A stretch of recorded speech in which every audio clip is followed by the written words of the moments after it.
शेतकऱ्यांसाठी आजच्या ठळक बातम्या। पहिलीच बातमी आलेली आहे। अग्रिम पीक विमा वाटप करण्याचे काम पुढील हप्त्यामध्ये पूर्ण होण्याचे संकेत पीक विमा कंपनीने दिले।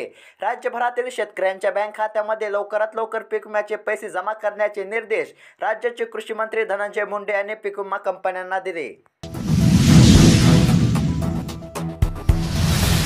पुढील बातमी आलेली आहे। नोव्हेंबर आणि डिसेंबर महिन्यात पीक नुकसान झालेल्या शेतकऱ्यांना सुधारित निकषानुसार वाढीव मदत।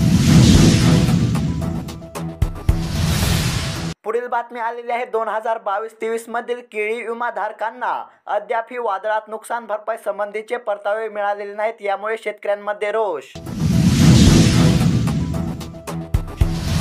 पुढील बातमी आलेली आहे। पपनच्या कापूस खरेदीला ब्रेक, यामुळे शेतकऱ्यांची निराशा।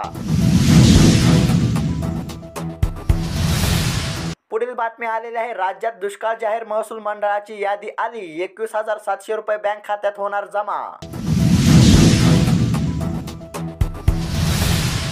पुढील बातमी आलेली आहे। शेतात गहू हरभऱ्याऐवजी गांजा पेराल तर 10 वर्षे कारागृहात जाल। कायद्यात ही कडक कारवाईची तरतूद, चुकीला माफी नाही। तर शेतकरी मित्रांनो, ह्या होत्या शेतकऱ्यांसाठी आजच्या महत्त्वाच्या ठळक बातम्या। अशाच महत्त्वपूर्ण बातम्यांसाठी अवश्य खाली दिलेल्या पांढऱ्या कलरच्या सबस्क्राईब बटनला क्लिक करून या चॅनलला सबस्क्राईब करा आणि व्हिडिओला देखील लाईक करा। धन्यवाद।